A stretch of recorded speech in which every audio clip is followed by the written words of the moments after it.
আমার মালিকের সাথে পারবা না। ও দুনিয়ার পরাশক্তিরা শোনো, ও নাস্তিক কর্তাদের দল শোনো, সে কয়েকদিন বেঁচে আছে ওই কয়েকদিন বাহাদুরি, তাও কেমনে মালিক সুযোগ ছিল, এই জন্য বাহাদুরি করতেছো। আল্লাহর কসম, যখন দুনিয়া থেকে বিদায় হবা আমার মালিকের সামনেই কিন্তু দাঁড়াবে বাবা। হাত বান্দা, পা বান্দা, চোখ বন্ধ, জবান বন্ধ, কিছুই বলার ক্ষমতা থাকবে না। আবার আল্লাহর সেই সিদ্ধান্ত বড় আগুন, ওই আগুনে জালেমদেরকে ফালাবে, ঠিক কিনা? সূরাতুল ফিল, হাতি, হাতির সূরা। এই সূরাতুল বিভিন্ন বিষয় দুনিয়ার মানুষকে দেখাইছে। এটাও আল্লাহর নবীর মুজিজা। নবীর মুজিজা কিছু হলো নবীর দুনিয়ায় আসার পরে, এবং কিছু আছে নবীর দুনিয়ায় আসার আগে। দুনিয়ায় আসার আগে যে মুজিজা, ওগুলোর নাম হলো ইরহাম, বহু বচন ইরহাকাত। এই হস্তি বাহিনীর ঘটনা, এটাও নবীর একটা ইরহাকাতের অন্তর্ভুক্ত। বাকি আরো অনেক ইরহাকাত দুনিয়ায় ছিল, যেমন কিসরা, কায়সার, পারস্য, রোম সম্রাট, এরা ওই সময় ছিল সুপার পাওয়ার, বর্তমান আমেরিকার মতো। নবী আগমনের কিছুদিন আগে তাদের যে শাহী মহল ছিল, এই শাহী মহলের কিছু গম্বুজ নিজে নিজে এমনিতেই ভেঙে পড়ছে। এটা নবী আসার আগে নবীর একটা ইরহাকাত ছিল, যে আল্লাহর হাবিবের মাধ্যমে এই কিসরা শ্রেণীর ভিত্তি বাড়িয়েছে। এই জন্য ইব্রাহিম এবং ইসমাইল আলাইহিস সালামকে কেন্দ্র করেই দেখবেন মক্কা মদিনার সব ঘটনা, হজের সমস্ত ঘটনা ওনারা দুইজনে এখানে আছে। মাকাম ইব্রাহিম, যেটা কাবা ঘরের পাশেই রাখা আছে, ওখানে পায়ের চিহ্ন আছে। এটা ইব্রাহিম আলাইহিস সালাম এই পাথরের উপরে দাঁড়াইয়া দাঁড়াইয়া এই কাবা ঘর নির্মাণ করেছেন। এবং এই পাথরটা কেমন ছিল? অটো লিফটের মতো। সুবহানাল্লাহ। এটা নিজে নিজেই যতটুকু উঁচা হওয়া লাগতো, এই পাথরটা উঁচা হয়ে যেত, আবার নিচা হওয়া লাগলে পাথরটা নিচা হয়ে যেত। এই পাথরের মধ্যে ইব্রাহিম আলাইহিস সালামের পায়ের ছাপ এখনো আছে, এবং এই পাথরটাকে যত্ন সহকারে ওখানে গ্লাসের মধ্যে রাখা আছে। এটা আল্লাহ তাআলা এর কুদরত। এই পাথরের উপরে দাঁড়ায় দাঁড়ায় উনি কাবা ঘর বানাইছেন। এবং এই কাবা ঘর যখন বানাইছেন, বানানোর পরে আল্লাহর কাছে দোয়া করছেন, রব্বানা তাকাব্বাল মিন্না ইন্নাকা আনতাস সামিউল আলিম। ইয়া আল্লাহ, আপনি আমাদের এই খিদমতকে কবুল করেন। এত বড় খিদমত করছেন, আর এখানে শব্দ ব্যবহার করছেন তাকাব্বাল। তাকাব্বাল মানে কবুল। বাবে তাফাউল থেকে যখন আসে তখন অর্থ হয় যে আমার খিদমত তো হয় নাই যেমন করা দরকার, ছোটখাটো, আপনি যদি দয়া করে কবুল করতেন। এ হলো তাকাব্বালের অর্থ, যে আপনি যদি চোখ বন্ধ করে চশম খুশি করে না দেখার ভান ধরে আপনি আমার ত্রুটি না দেখা কবুল করে নেন। এই দোয়া করছেন কাবা ঘর নির্মাণের পরে। এর দ্বারা শিক্ষা হলো, যে যত বড় খেদমত করবে সে নিজেকে তত ছোট বানাবে। এটা ইব্রাহিম আলাইহিস সালামের দোয়ার শিক্ষা। আমরা কি হই? উল্টা হয়ে যাই, তাই না? কোন খেদমতের সুযোগ আসলে আমরা নিজেদেরকে বড় মনে করতে থাকি, আমাদের বিভিন্ন এই বিষয়গুলো মানুষের কাছে বলতে থাকি, আমরা এই খেদমত গুলো মানুষের কাছে প্রচার করতে থাকি, যার কারণে আল্লাহর কাছে আর বিনিময় পাওয়ার আশা করা যায় না। এজন্য খেদমত তো করবো বড়, কিন্তু নিজেকে ছোট বানায় রাখবো, তাহলে আল্লাহ এই খেদমতকে কবুল করবে।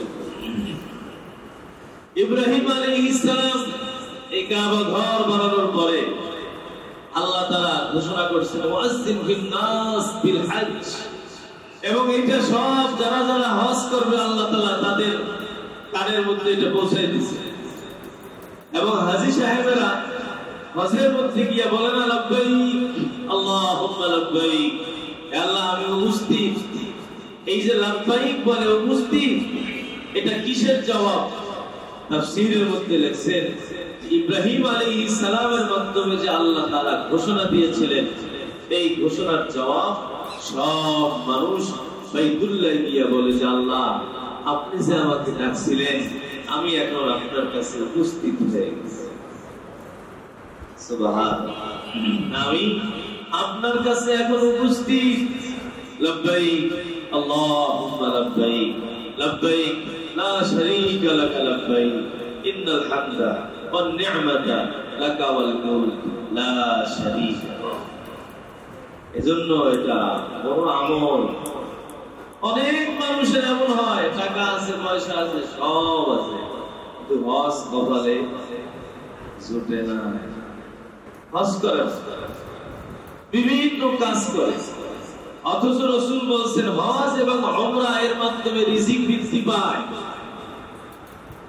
হজ সাথে সাথে যদি মানুষ উমরা করতে থাকে এর মাধ্যমে মানুষের রিজিক বাড়তে থাকে, রিজিক বৃদ্ধি পাইতে থাকে।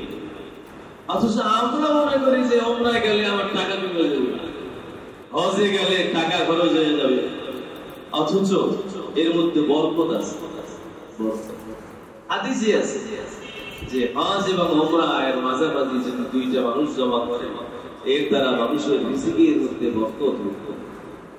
এর বেশি বেশি যাওয়া, স্যার যখন সুযোগ হয় এই বাইতুল্লাহ নিয়ত করা, দেখবেন আল্লাহ তৌফিক দিবে। মনে ইচ্ছা থাকলে টাকা না থাকলেও যাইতে পারবেন, আর যদি ইচ্ছা না থাকে টাকার অভাব নাই, সব ব্যাংকেই থাকবো, আপনি আপনার জায়গায় থাকবেন, বাইতুল্লাহ তাওয়াফ হবে। এজন্য ইচ্ছা লাগে। আমার হযরত প্রতি বছর একবার হজে যান, একবার উমরা, প্রতি বছর। এই রমজানের আগে রমজানে যান উমরায়, রমজানে কষ্ট হয় যার কারণে এবার রমজানের আগে যাবে, সব বুকিং নিজের টাকা দিয়ে। এত গাড়ি বাড়ি কিন্তু কিছু করে কিছুই নেই, এমন না যে ঢাকার শহরে বাড়ি করছে। প্রতি বছর এই যে আমরা যখন থেকে পড়াশোনা করতেছি ওই সময় থেকে দেখতেছি কত বছর, প্রায় 20, 25, 30 বছর প্রতি বছর হজে না গিয়া যদি এই টাকাগুলো জমাইতে অনেকগুলো হয়তো না, কিন্তু নিজের টাকা খরচ করে প্রতি বছর হজে যাইতেছে। আল্লাহর মহব্বতের আলামত। যাদের সুযোগ আছে তারা যাওয়া, মক্কা মদিনার জিয়ারত করা, তাওয়াফ করা। তবে এমন যদি হয় যে আশেপাশে আত্মীয় স্বজন না খাইয়া মরে, আর আপনি খালি বারবার হজে যাইতেছেন, নফল হজে, নফলের চেয়ে ওই আত্মীয়কে দেখুন আরো বেশি সওয়াব। এটা আমরা অনেকেই খেয়াল করি। ইব্রাহিম আলাইহিস সালামকে বলার পরে উনি পুরা ঘোষণা করে দিয়েছেন, মানুষজন সব বাইতুল্লাহর তাওয়াফে আসতে লাগলো। ওনার যারা ওই উম্মত ছিলেন সব বাইতুল্লাহর তাওয়াফ করে। এরপর আস্তে আস্তে নবী যাওয়ার পরে আইয়ামে জাহিলিয়াত ছিল। আইয়ামে জাহিলিয়াতের মধ্যেও তারা মূর্তি পূজা করত, বিভিন্ন শিরকি কাজ করত, কিন্তু বাইতুল্লাহর সম্মান করত। বাইতুল্লাহর ইজ্জত তাদের মধ্যে আগে, এবং বাইতুল্লাহর জন্য এই যারা মুশরিকেরা দান দিতে, জান কুরবান করতে পর্যন্ত রাজি ছিল যে বাইতুল্লাহ এটা আমাদের আসল। কারণ ওরা তো আল্লাহকে মানে, ঠিক কিনা বলে? হ্যাঁ, যারা যে ধর্মের মানুষই হোক সবাই আল্লাহকে মানে। আল্লাহ কোরআনেই বলছে যে আপনি যদি তাদেরকে জিজ্ঞেস করেন যে আসমান জমিন কে সৃষ্টি করছে, বলবেন যে আল্লাহ। লা ইয়াকুলুন্নাল্লাহ মান খালাকাস সামাওয়াতি ওয়াল আরদ, তখন এরা বলবে লা ইয়াকুলুন্নাল্লাহ, অবশ্যই আল্লাহ বানাইছে। যারা মূর্তি পূজা করে এরা কিন্তু বলবে না যে আমাদের অমুক মূর্তি এই দুনিয়া বানাইছে, বলে কেউ বলে, সবাই আল্লাহকে মানে। সমস্যাটা কোথায়? সমস্যা হলো আল্লাহর সাথে তারা কিছু খোদা মানে, এই জায়গাটাই হলো সমস্যা। যেখানে আল্লাহ বলছেন যে আমি বাদে আর কোন খোদা নাই, আমি এক আল্লাহ, সর্বোপরি ক্ষমতার মালিক আমি এক আল্লাহ।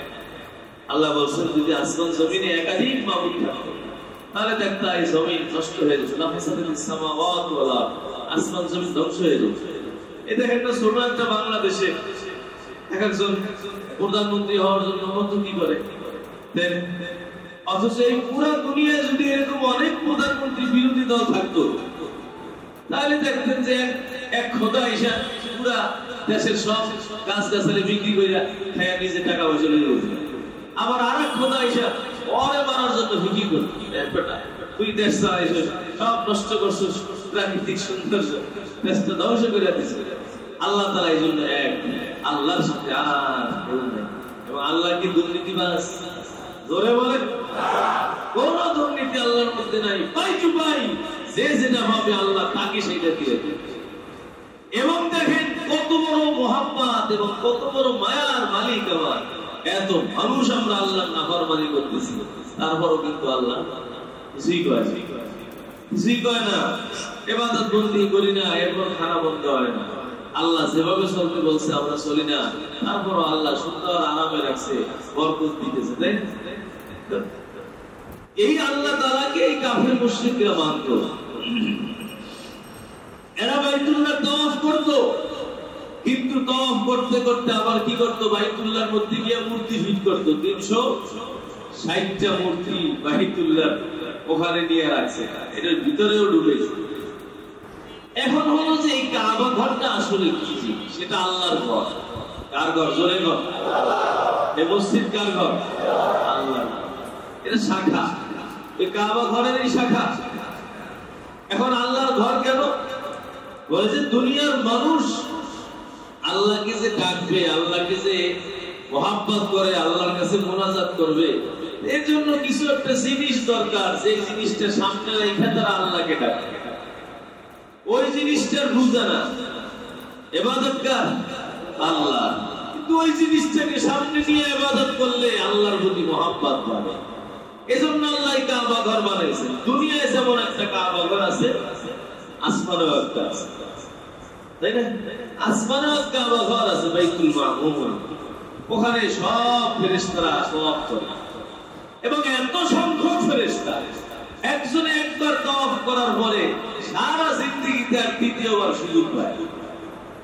ওখানে একটা আছে ওই বরাবর নিচে এই বাইতুল্লাহ, ওটা নিচ বরাবর।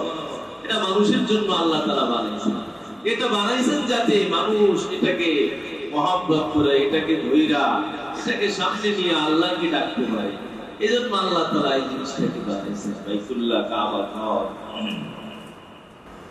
এই আইয়ামে জাহেলিয়াতের মধ্যেও তারা এই ইবাদত বন্দেগী করতে লাগলো। এখন যেটা বিষয় হলো, এই বাইতুল্লাহকে কেন্দ্র করে পুরা আরব বিশ্বের মানুষ এখানে আগমন করে। সবাই হজের সময় হজ করার জন্য আসে। ফলশ্রুতিতে কি হইল, কুরাইশ গোত্র যেহেতু এই বাইতুল্লাহর জিম্মাদার, এদের সম্মান পুরা জাসিরাতুল আরবের মধ্যে ছড়ায় গেল, এবং সবাই এদেরকে নেতা মানতে লাগলো, লিডার মানতে লাগলো।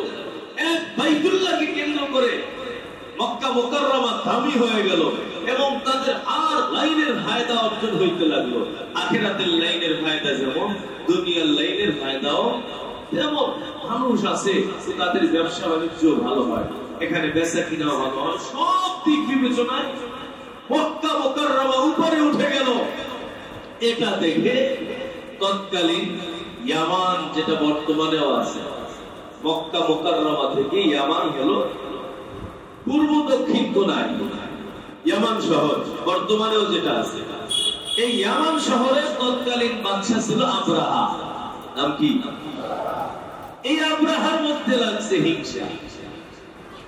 আমরা এত পাওয়ারফুল, আজকে আমাদের কাছে মানুষ আসে না, সব যায় মক্কা শরীফ, কাবা ঘর, ওখানে তাওয়াফ করতে যায়। এটা তো আমাদের সম্মান, আমাদের মর্যাদা তো পুরান ঐতিহ্যে।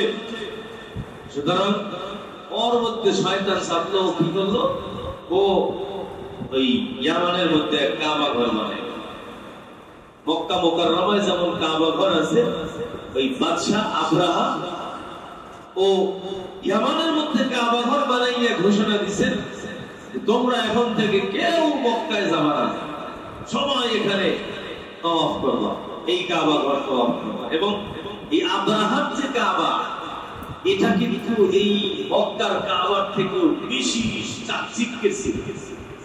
মক্কার কাবা ওই সময় শুধু দেখবেন পুরান ছবি দেখলে দেখা যায় এক পাথরের উপর আর এক পাথর জোড়া জোড়া দিয়ে বানাইছে, কোনো টাইলস মার্বেল কিছুই ছিল না। কিন্তু সে তার কাবা ঘরকে অনেক দামি দামি মরমর পাথর, দামি দামি গ্রানাইট, এগুলো দিয়ে তার কাবা ঘর অনেক সুন্দর করে বানাইছে এবং মানুষজন তাওয়াফ করতে লাগে। এখন এইটা দেখে আবার মক্কার মানুষ যারা, তাদের কাছে খারাপ লাগলো যে আল্লাহর ঘর বাদ দিয়ে তোরা বেটা নিজে কাবা ঘর বানাইয়া এটা তাওয়াফ করবা, এটা তো একজন মক্কার মানুষ ওখানে গিয়ে ওই আব্রাহার যে কাবা ঘর আছে, এক রাওয়ায়াতের মধ্যে আছে ওখানে কিছু ডাস্টবিনের ময়লা ফেলাইছে, যে এটা তো আল্লাহর ঘর না, যারা এটা তাওয়াফ করতেছে সবাই শিরক করতেছে, তাই না, গুনাহ হইতেছে সবাই। তো সে গিয়া কিছু ডাস্টবিনের ময়লা ফেলাইছে। আর এক বর্ণনায় পাওয়া যায় ওখানে প্রাকৃতিক যে ময়লা মানুষের পায়খানা ওই কাবা ঘরের মধ্যে করে দিয়েছে ওই বিচারা গিয়া। এটা তো আব্রাহার কাছে গেছে যে আমার কাবা ঘরের মধ্যে পায়খানা করলো, এত বড় সাহস, ওদের কাবা ঘর আমি রাখবো না।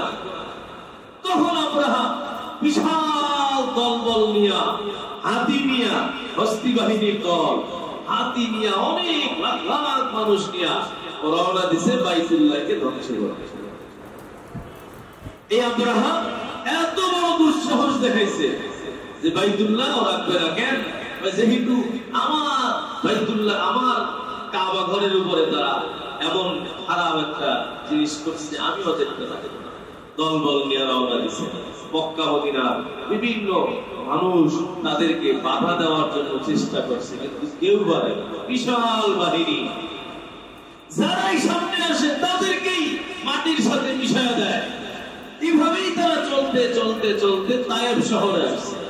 তায়েব শহরে আসার পরে তায়েববাসী এরা এই আব্রাহার সাথে চুক্তি করে ফেলছে। কি চুক্তি?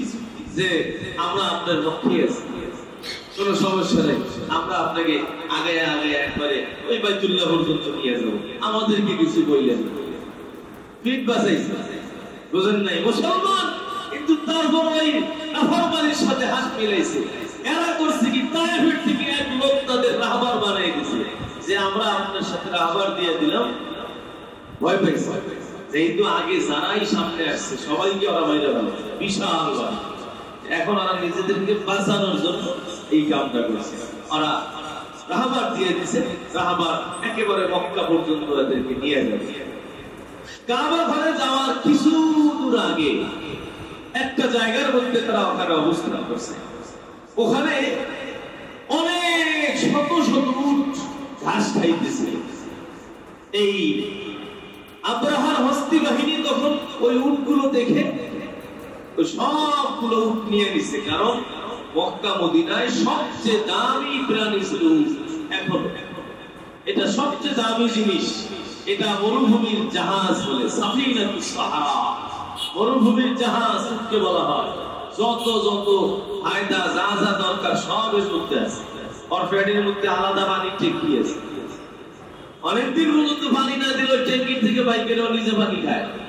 মানুষ যদি পানি না পায়, উট জমি দিয়ে ওই প্যাডের ভিতর থেকে পানি বাইকের ভরে মানুষে খায়। আল্লাহ একে অগণিত নিয়ামত দিয়ে উটকে বানাইছে। এই উট দামি সম্পদ। আব্রাহা সব উট নিয়ে গেছে। ওখানে 200 উট ছিল নবীর দাদা আব্দুল মুত্তালিবের। আব্দুল মুত্তালিব তখন ওই কাবা ঘরের সরদার এবং মক্কার আমির। আব্দুল মুত্তালিব এই খবর পাওয়ার পর আব্রাহার কাছে গেছে সাক্ষাৎ করার জন্য। আব্দুল মুত্তালিবকে আব্রাহা দেখা একেবারে পুরা মুতাআসসির হয়ে গেছে, তার ভিতরে প্রভাব পড়ে গেছে যে এত সুন্দর, দেখতে শুনতে যেমন সুন্দর, উষা লম্বা বিখ্যাত একজন মানুষ আব্দুল মুত্তালিব। তো সে যখন কাছে আসছে, আসার পরে আব্রাহা বলতেছে যে আব্দুল মুত্তালিব, আপনাদের কোনো ভয় নাই, আমরা এই আপনাদের কিছুই বলবো না, শুধু উদ্দেশ্য এই বাইতুল্লাহকে ধ্বংস করব, যেহেতু এটা আমাদের সমস্যা। আপনাদেরকে কিছু বলবো না যদি আপনারা আমাদেরকে কিছু না বলেন। এখন আব্দুল মুত্তালিব বলতেছে ঠিক আছে, তাহলে আমার যে 200 উট দিয়েছেন 200 উট দিয়ে দেন। এখন আব্রাহাম এই আব্দুল মুত্তালিবের দিকে খালি তাকাইতেছে, তাকাই বলতেছে যে আমি তো আপনাকে বড় ভালো মানুষ মনে করছিলাম যে আপনার বুদ্ধি শুদ্ধি আছে ভিতরে, কিন্তু এখন তো দেখি যে আপনার মাথায় কোনো বুদ্ধি কিছু নাই। আমরা আইসি বাইতুল্লাহ ধ্বংস করার লাইগা, আপনি ওই কথা আমার সাথে বলবেন যে না আপনারা কইরেন না, আমরা এই সোলা করি, এটা করি, সেইটা করি। এই বিষয়ে আপনি একটা মুখ বলেন না, একটু শব্দ করেন নাই, আর আপনি আপনার স্বার্থ, আপনার 200 উট আমার জন্য পাগল, আপনি বুঝবেন না। তখন আব্রাহাকে আমাদের নবীর দাদা আব্দুল মুত্তালিব জবাব দিয়েছে, দেখো আব্রাহাম, এই ঘর এটা আল্লাহর ঘর, এটার মালিক আমি না, এটা মালিক আল্লাহ। আমি আমার উটের মালিক, উট আমার, আমি যেটার মালিক আমি তোমার কাছে ওইটা চাইছি। আর ঘরের মালিক যে, তার চিন্তা আছে, তার ফিকির আছে, এই ঘর কেমনে বাঁচানো লাগে ওটার চিন্তা তার আছে, ওই চিন্তা আমার করা লাগবে না। ওই চিন্তা সেই করবে। যদি কেউ ওই ঘরের উপর হামলা করতে যায়, আক্রমণ করতে যায়, আল্লাহ তাকে আস্থা রাখবে না। আব্রাহার সামনে আব্দুল মুত্তালিব এই ভাষণ দিয়েছেন যে এই ঘরের মালিক আল্লাহ, যদি কেউ হামলা করতে আসে তাকে ধ্বংস আল্লাহ করবে, এটা আমাদের জিম্মাদারি। এই তার সাথে কড়া কথা বইলা তার উটগুলো ফেরত নিয়ে চলে গেছে। ফেরত নিয়া উটগুলো রাইখা এখন কাবা ঘরের দেয়াল ধইরা আব্দুল মুত্তালিব আল্লাহর দরবারে কাঁদতেছে আর বলতেছে, আল্লাহ ও মানি, এত বড় বাহিনীকে রক্ষা, এত বড় বাহিনীকে প্রতিবাদ করার ক্ষমতা আমাদের নাই, এত বড় বাহিনী হস্তি বাহিনীর সাথে মোকাবেলা করার ক্ষমতা আমাদের নাই। ও আল্লাহ, এই ঘরটি তুমি বানাইছো, তোমার ফেরেশতারা বানাইছে রে আল্লাহ, চিরকাল এই ঘরকে তুমি হেফাজত করলা। আজকে যেই হস্তি বাহিনী আব্রাহা এই ঘরকে ধ্বংস করবে, আল্লাহ আমাদের কিছু করার ক্ষমতা নাই। আমি তোমার কাছে জোর জোর করে আল্লাহ দোয়া করতেছি, মালিক। চোখের পানি সরাই আল্লাহর দরবারে কাঁদতে আব্দুল মুত্তালিব চোখের পানি সরাইয়া কাঁদতে কাঁদতে মালিকের দরবারে দোয়া করতেছে, রে আল্লাহ আমার তো কোনো ক্ষমতা নাই, আমার যারা দলবল আছে তাদেরও কোনো ক্ষমতা নাই রে আল্লাহ। যদি আমাদের ক্ষমতা থাকতো আমরা তাদের সাথে জিহাদের মধ্যে নেমে যাইতাম রে আল্লাহ। আমরা যেহেতু পারি না, এজন্য আমরা তাদের থেকে দূরে থাকতেছি। ও মালিক, তোমার ঘর হেফাজত তুমি আল্লাহ নিজের কুদরতি ভাবে কইও। এই কথা বইলা আব্দুল মুত্তালিব দলবল নিয়া ওই কাবা ঘরের আশেপাশে যত বড় বড় পাহাড় ছিল ওই পাহাড়ের চূড়ার মধ্যে উঠে গেছেন। যত কুরাইশের লোকজন ছিল সবগুলা নিয়া কাবা ঘরের আশপাশ থেকে তারা দূরে সরে গেছেন, পাহাড়ের মধ্যে উঠে গেছেন। কারণ আব্দুল মুত্তালিব জানে আল্লাহর ঘরকে কেউ ধ্বংস কোনোদিন করতে পারবে না। আল্লাহর ঘরের উপর যারা হামলা করবে তাদেরকে আল্লাহ তাআলা বাঁচাইয়া রাখবেন না। যদি আযাব আসে তাহলে তো আমরা কাছে থাকলে আমরাও আযাবের মধ্যে পড়ে যাব। আব্দুল মুত্তালিব দলবল নিয়ে কুরাইশের সব মানুষ নিয়ে পাহাড়ের চূড়ার মধ্যে উঠে গেছেন। আব্রাহা তার লোকজন নিয়ে দলবল হস্তি বাহিনী নিয়ে ওই বাইতুল্লাহর উপরে হামলা করার জন্য রওনা দিল। আব্রাহা যেই হাতির উপরে বসা ছিল ওই হাতির নাম ছিল মাহমুদ। ওই মাহমুদ নামক হাতি সামনে বাড়ে না।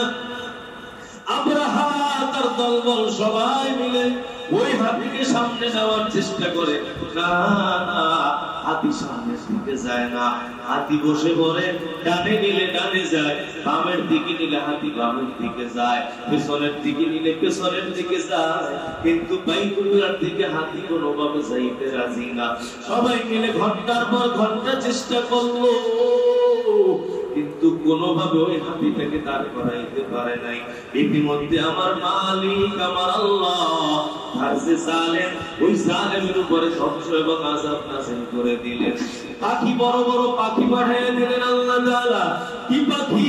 কয় কবুতরের থেকে একটু ছোট ওই পাখি থেকে সামান্য একটু বড় এমন আকৃতির পাখি, যেই পাখি দুনিয়ার মানুষ কোনোদিন দুনিয়ায় দেখে নাই, এই পাখি কারো নজরে কোনোদিন পড়ে নাই।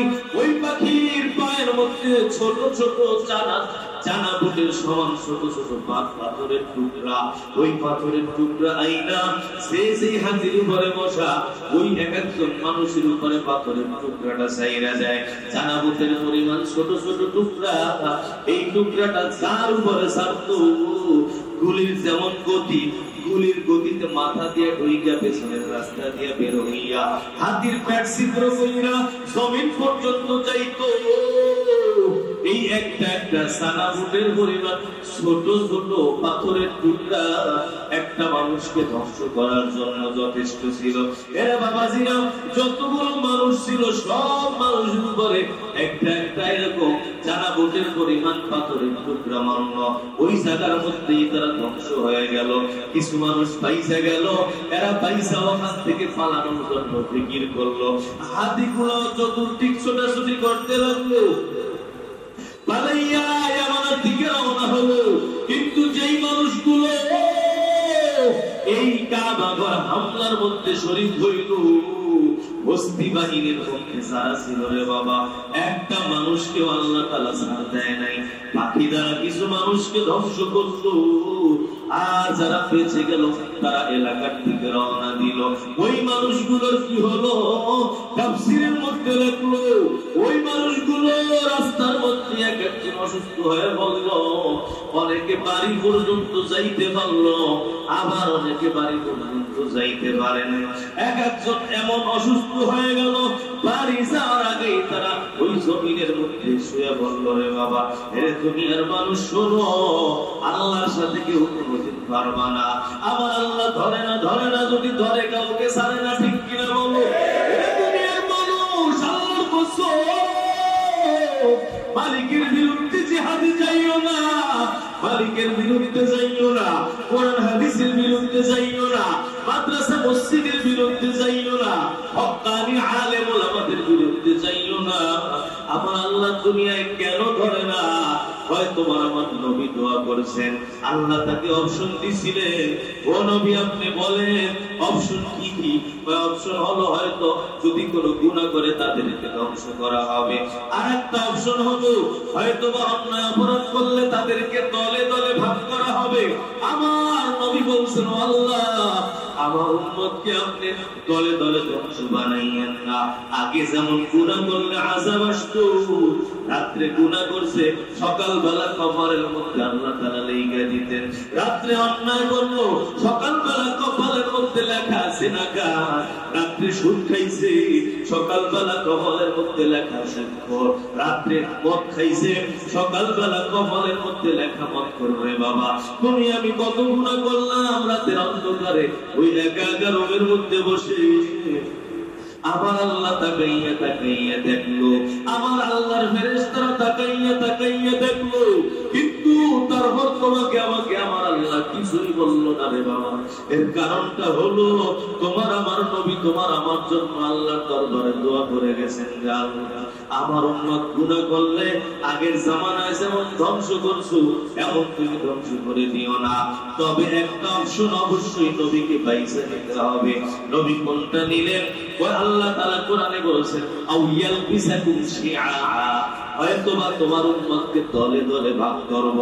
নবী কয়, আল্লাহ এটাই আমার জন্য বড় সহজ, আমার উম্মত দলে দলে বিভক্ত হবে এটা সহজ, কিন্তু আমার উম্মতকে সমূলে ধ্বংস করা এটা বড় কঠিন হয়ে যাবে। আল্লাহ আমার উম্মতকে সমূলে ধ্বংস না কইরা যদি দলে দলে বিভক্ত করা লাগে এটা বড় সহজ জিনিস। এজন্য তাকাইয়া দেখবা এক ইসলামের মধ্যে দলে কোনো অভাব নাই। একই মুসলমান কেউ আহলে হাদিস ভাই, একই মুসলমান কেউ বেদাতি ভাই, একই মুসলমান কেউ মাজারে সেজদা দেয়, একই মুসলমান কেউ মাজারের কাছেও যায় না, একই মুসলমান ওই ভণ্ড পীরের পায়ে সেজদা দেয়, আবার মুসলমান সেজদা দেয় না। দেখবা কত দলে দলে বিভক্ত। এর বাবা কমিউনিস্ট পার্টি নাস্তিকের দল আছে না নাই? ও নবীর উম্মত মুসলমানের দল কিছু আবার আছে আহলে কোরআন, এরা শুধু কোরআন মানে আর কিছুই মানে না। কিছু আছে নবীরা তো আশিক, নবীর মোহাব্বত করতে গিয়া একেবারে নবীর ইজ্জত সম্মান নষ্ট বানাইয়া দেয়। বিভিন্ন দলে দলে আল্লাহ বিভক্ত বানাইয়া দিল। এটা আমার আল্লাহর পক্ষ থেকে আমাদের উপর একটা আযাব।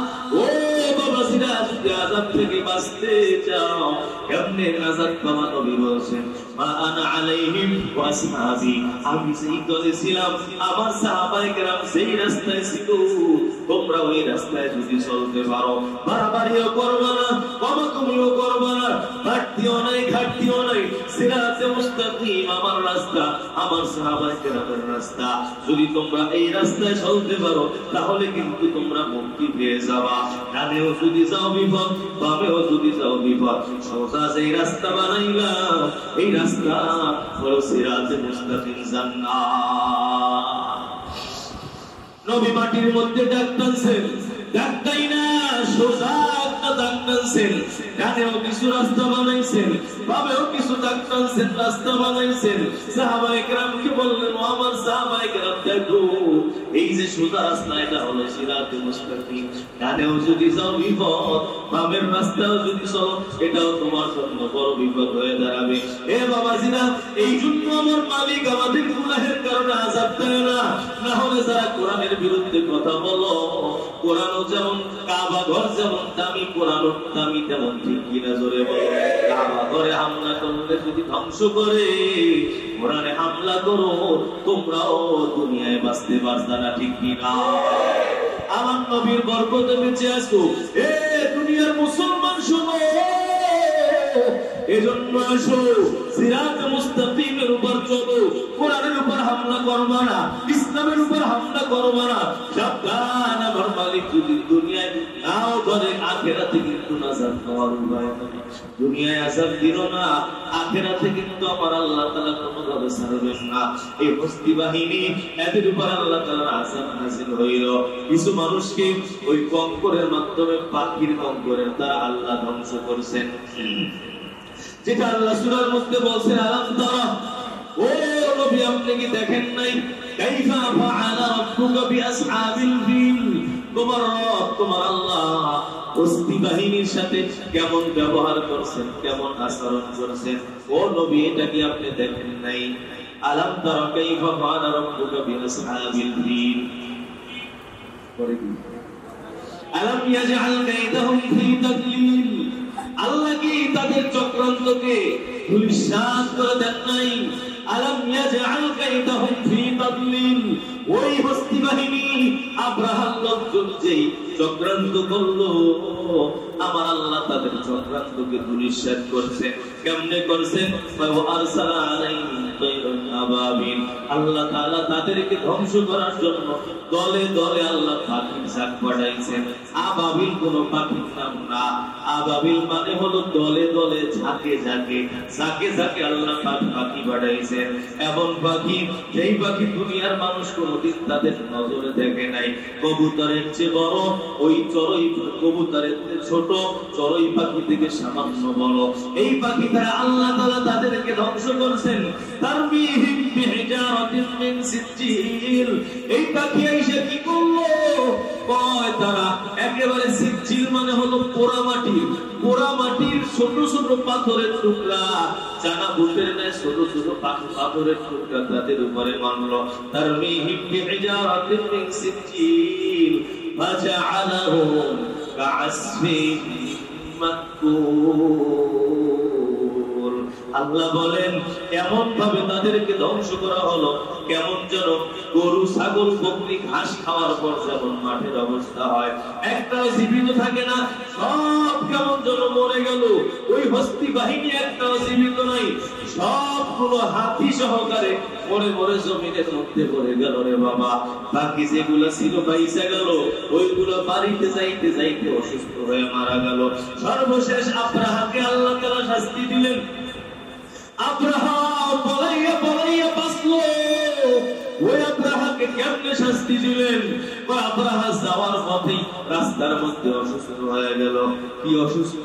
এমন শরীরের চামড়া গোশত সব খালি ধুইলে ধুইলে পড়ে। এ বাবা, চিন্তা করো, তোমার আল্লাহ যদি তোমাকে আমাকে আল্লাহ না করো এমন বিপদ দেয়, চামড়া খুলে খুলে মরে যায়, তুমি আমি কিন্তু বাঁচানোর কোনো ক্ষমতা রাখি না, ঠিক কিনা বলো? দুনিয়ার কোন ডাক্তার নাই সেই ডাক্তার আমাকে তোমাকে বাঁচাবে, দুনিয়ার কোনো শক্তি নাই সেই শক্তি আল্লাহর আযাবের সামনে বাঁচাইতে পারবে। আব্রাহা বাড়িতে যাইতে সব চামড়া গোশত একেবারে খসে খসে পড়ে গেল রে বাবা। বাসায় যাইয়া সিংহাসনে ঢুকলো, ওই জায়গা সাথে সাথে তার ইন্তেকাল। আমার মালিকের সাথে পারবা না।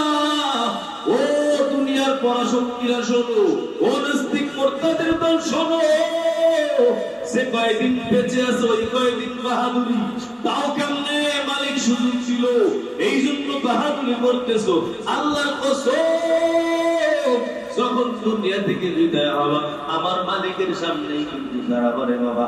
হাত বান্দা, পা বান্দা, চোখ বন্ধ, জবান বন্ধ, কিছুই বলার ক্ষমতা থাকবে না। আমার আল্লাহর সেই সিদ্ধান্ত বড় আগুন, ওই আগুনে সালেমদেরকে ফালাবে, ঠিক কিনা? এজন্য শিক্ষা হলো বাস ইসলামের বিরুদ্ধে যাওয়া, কোরআন হাদিসের বিরুদ্ধে সাবধানে কথা বলতে হবে, আল্লাহওয়ালা বুজুর্গদের বিরুদ্ধে সাবধানে কথা বলতে হবে। এমন যদি করো তোমার পরিণতি খারাপ হবে, ঠিক কিনা ধরে বলে। আল্লাহ তাআলা আপনাকে আমাদের সকলকে পুরোপুরি আল্লাহর বরত্ব, মহত্ব, আল্লাহর সম্মান, মর্যাদা, আল্লাহর মহব্বত সামনে রেখে দুনিয়ায় চলার তৌফিক দান করেন। ওয়া আখিরু দাওয়ানা আলহামদুলিল্লাহি রাব্বিল আলামিন। সুন্নাত পড়ে নিয়ে কবুল করুন।